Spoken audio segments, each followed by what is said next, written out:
Since the first gas-powered motor vehicle began to chug its way into the future, man has been devising ways to make a sport out of driving one. Beginning with this early polo match, the danger and excitement of moving vehicles became the center of attention on roads and in stadiums around the country.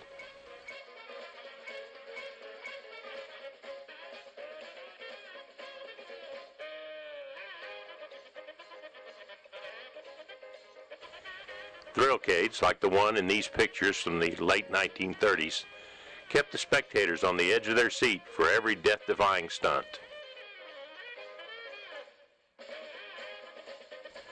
Dashing young heroes tilted and flipped and drove through fire to give their fans their money's worth. Later, these driving circuses would be used to sell the cars and other automotive items based on their toughness. Enjoy the videos and enjoy the last scenes as we show you how even a stock car race can be a demolition derby.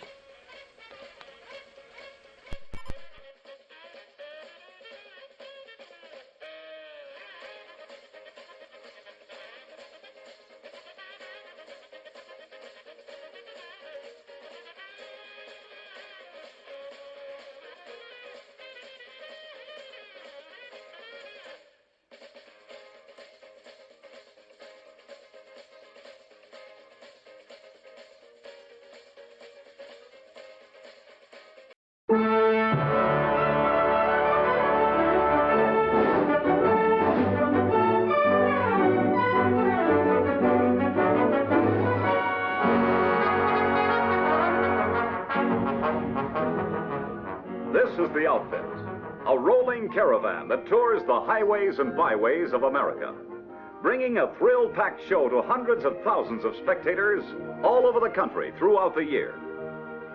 Day after day, night after night, the equipment is unloaded for the grueling series of breathtaking routines that a talented troupe of daring drivers perform with the same fleet of regular production model cars. Yes, this is the outfit, and this is the slogan they swear and live by. I drove all three. Comparison proves it's Chevrolet for me. And here's a man who should know. I'm Joey Chitwood. I'm the boss of this outfit, so be my guest. Join the crowd that's come to take in the exciting thrill-a-minute show that my boys and I put on. Popcorn, peanuts, and red hots for the customer, and a real hot car for the drivers. Chevrolet is the only one we use, not a souped-up reinforced model, but the same Chevrolet you'll find on any showroom floor. The hundreds of thousands of people who catch our show in a season see with their own eyes that the cars they can buy are the same ones we drive.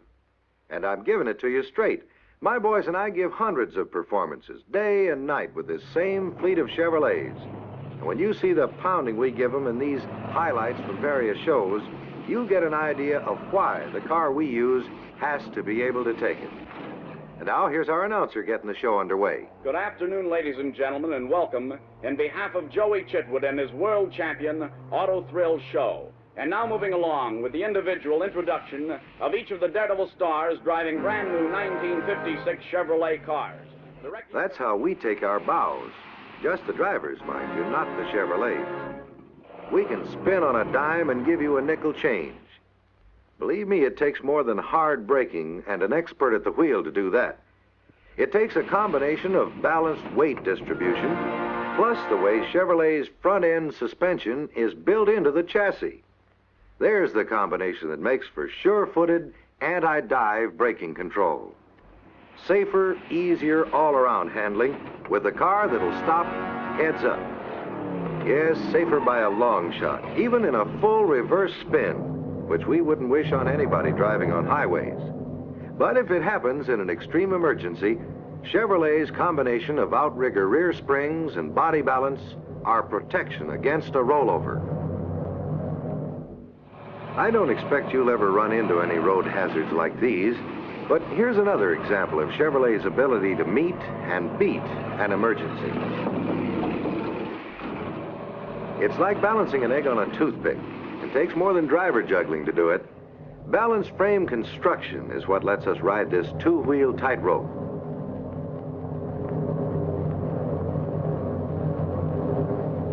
Oops. Think we'll make it? Well, take a look at the rugged steel backbone in that chassis. A rigid box girder frame with no excess weight, and with a road-holding low center of gravity, makes it a cinch for us to come off these runs right side up. Just in case you're wondering what would happen if my boy didn't make it, I've rigged this little stunt. Up and over. And these especially braced old jalopies we use in our shows really take a pounding. But it wouldn't prove a thing unless we put one of our regular cars in our fleet through this exact same routine. And this will really give you an idea of how rugged Chevrolet is, because we run them brand new in this rollover demonstration, and this 1956 Chevrolet has no special reinforcement whatsoever. Here we go. Hold it. This is too good to miss. So let's start at the beginning again and run it real slow so you can see for yourself the full wallop this car takes on the rollover. As tough as any proving ground test a car can be put through.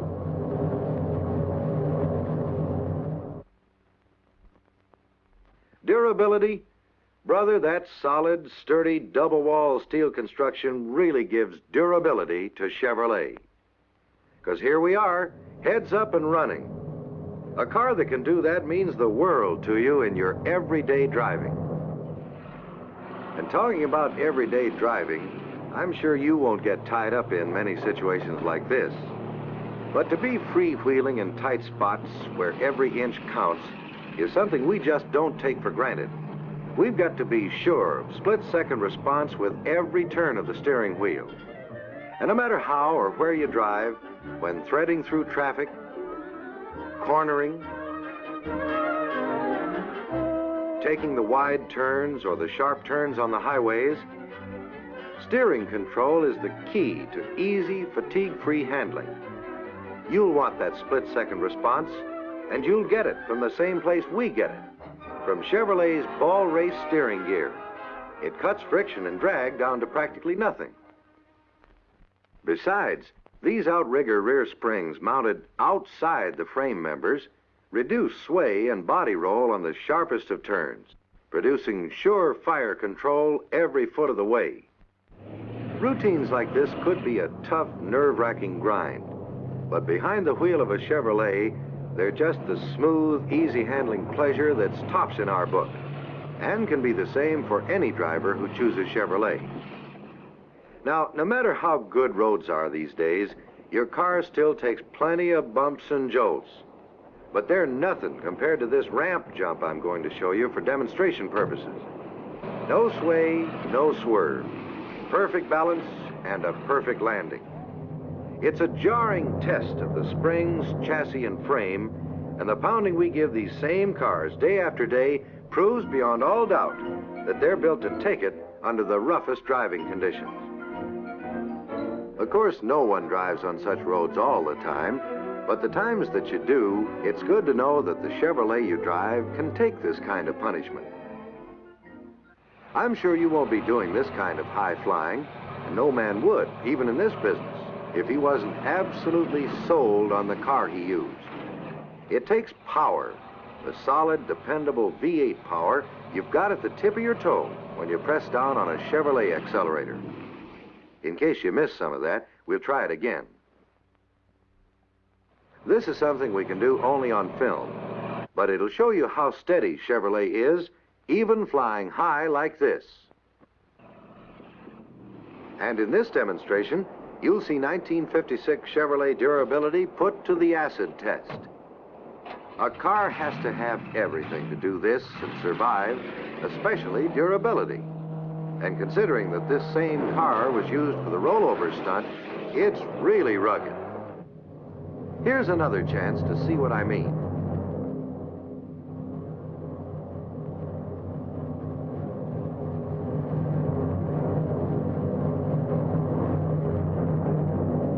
With Chevrolet, I know I can drive away under my own power every time.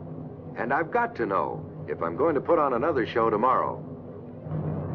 You can take my word, we live to drive, and drive to live. And Chevrolet is the car we trust our lives to.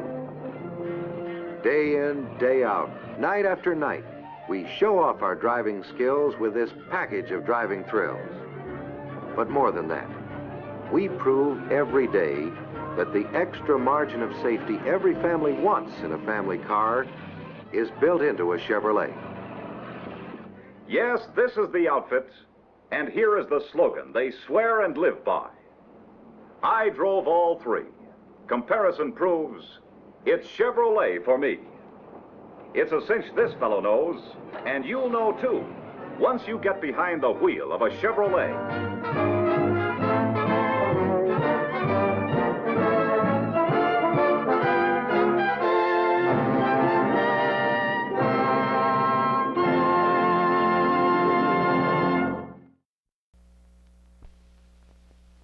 The driver has to be able to take it, and so do the tires. That's why the men who drive in the famous Ott Swenson Thrillcade use Phillips 66 Premium Action Tread tires. These Phillips tires are really built to take punishment.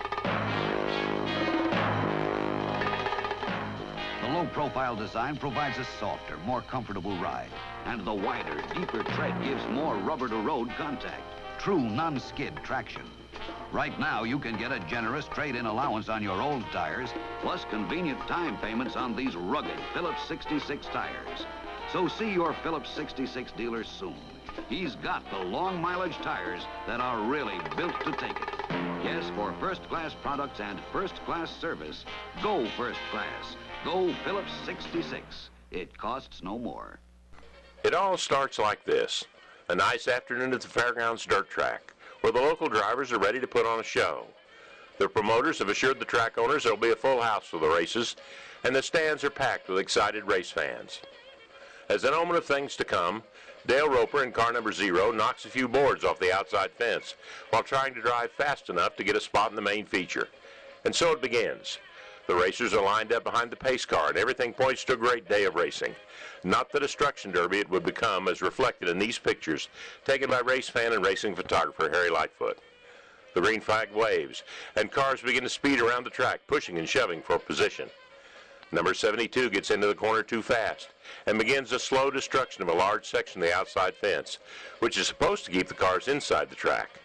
By the time he's done, more than 20 feet of the wall is gone in a spray of splinters and dust. Cars begin to collide in the center of the track as well. In these stripped-down vehicles used for racing in the early 1960s, there was not as much engineering for safety as there is today. Notice the driver, the number 58, has been thrown forward into the steering wheel of his car on impact with the other vehicle. A rough-and-tumble sport in the early days. Larry Phillips, destined to be one of the most famous race car drivers in the area, and currently on the ballot to be enshrined in the NASCAR Hall of Fame, begins to take out another section of the wall. His impact causes another car to spin, and it begins to take out a large section of the fence. This Edsel car, manufactured by Ford Motor Company, makes a really great bulldozer.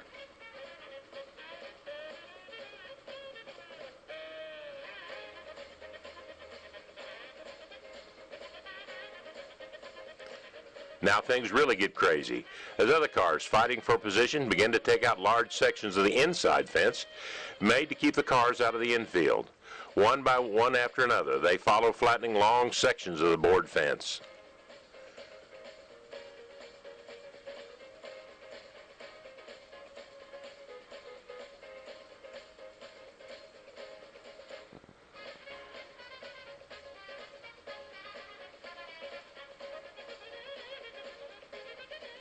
Now they begin to work on the outside fence again, hammering into each other, taking out whole sections, inside and out. One of the collisions between two racers takes them out into the parking lot by the fence and damages cars parked by spectators. How do you explain to your father when you get home that you were at the races minding your own business when two cars flew off the track, through a fence, and landed on your car? Even stranger events occur. Number 4 spins out and ends up facing the wrong way on the backstretch. He decides to turn around in the infield and drive through the fence back onto the track. In accomplishing this feat, he hits the number 99 and knocks him out of the race. It may not seem like it, but things have been sort of tame so far. It's really going to get exciting now, and the cars beat and bang each other as the race gets closer to the finish. Number 100 gets into the fence, but instead of taking out what little is left of it, his car rolls over and spins on the top, like as other cars go flying by. And then 2 more go flying through the fence.